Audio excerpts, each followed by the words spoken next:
'Neelakantha' 2 hours 30 minutes run టైమ్‌తో Sun నెక్స్ట్‌లో stream అవుతుంది. ఈ వీకెండ్ 'బోని' చేద్దామని ఇదే మొదలుపెట్టాను నిజానికి.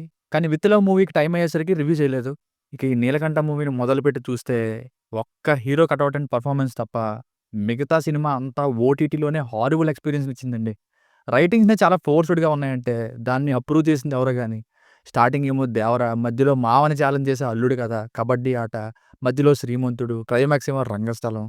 అసలు సినిమాలో స్టోరీ ఉన్నట్టు లేదు. స్టోరీ లేకుండా సినిమా తీసినట్టుంది. అసలు నచ్చలేదు గైస్ మూవీ. ఏదో రాండమ్ సీన్స్ వచ్చినట్టే ఉంది తప్ప ఒక ప్రాపర్ ఫ్లో గాని, అసలు నేనైతే ఎక్కడ కనెక్టే అవ్వలేదు సినిమాకి. ఫస్ట్ అరగంట హీరో ఇంట్రో, తర్వాత ఊరి పెద్ద ఇంట్రో, ఊర్లో విలన్ ఇంట్రో, ఊరి పెద్ద తమ్ముడు, heroine intro, love story, fights ఇలా వెళ్తూ ఇక అసలు కథ ఏంటి అని డౌట్ వచ్చేలా వెళ్ళింది. ఇక ఫ్యామిలీతో చూడొచ్చా అంటే యెస్ చూడొచ్చు. అడల్ట్ కంటెంట్ ఏం లేదు.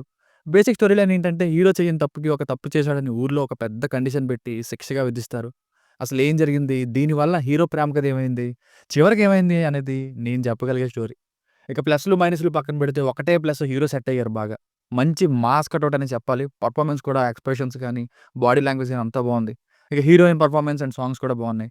ఇక మైనస్‌లైతే అసలు మేము చూపించాం, మీరు నమ్మండి అనేలా బలవంతంగా ఎందుకు పెడతారో తెలీదు. ఫోర్స్‌డ్‌గా అనిపించే ఎగ్జిక్యూషన్‌తో ఉన్న సీన్స్ అన్నీ గూడా. అసలు చాలా సినిమాల్లో నేను తప్పేం చేయలేదు, నేను చెప్పేది కొంచెం వినండయ్యా అని అమాయకులు అందరి ముందు ఓపెన్‌గా చెప్తుంటే సరిగ్గా ఆ టైంలోనే అని ఆపేసినట్టు చూపిస్తారు. ఆ టైంలో నేను చెప్పేది కొంచెం వినండి అనే లోపు ఆ ఒక్క ముక్కలో అసలు విషయం చెప్పేస్తే సరిపోద్ది కదా! అది కూడా పబ్లిక్‌గా అందరి ముందు. మరి ఇలా ఎందుకు పెడతారో తెలీదు.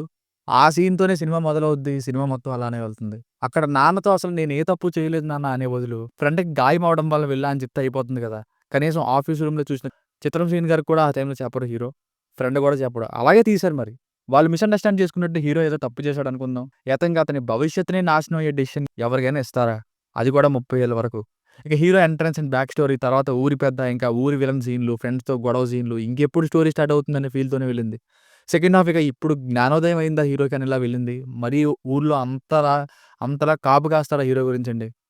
క్లైమాక్స్‌లో విలన్ ఎవరు అని కూడా ఆ ట్విస్ట్ ఆ ఇంట్రో దగ్గరే అర్థమైపోయింది. డాక్టర్‌గా వచ్చిన తమ్ముడిని అలా చూపించడం ఏంటో అస్సలు కనెక్ట్ అవ్వలేదు. ముందే మూవీ బోర్ కొడుతుందంటే మళ్ళీ ఐటెమ్ సాంగ్ అది పెట్టారు సెకండ్ హాఫ్‌లో. సో, ఫైనల్‌గా మూవీ వర్డిక్ట్ ఏంటంటే సినిమా క్వాలిటీ బావుంది అండ్ హీరో కూడా భలే సూట్ అయ్యారు కానీ, చాలా ఆర్టిఫిషియల్ అండ్ ఫోర్స్డ్ సీన్స్, ఒక ప్రాపర్ ఫ్లోలో స్టోరీ లేకపోవడం, ఎన్నో సినిమాల రిఫరెన్సెస్, లెంగ్తీ రన్ టైమ్ అసలు మూవీలో ఇన్వాల్వ్ అయ్యేలానే లేవు. It's a disappointing film for me అండి. ది రేటింగ్ వచ్చేసి ఇది నా ఒపీనియన్ 1.75/5. మీకు గనుక నా వర్క్ నచ్చినట్లయితే ఇలాంటి మరెన్నో రివ్యూస్ కోసం మన ఛానెల్‌ని సబ్స్క్రైబ్ చేసుకోండి. Thank you.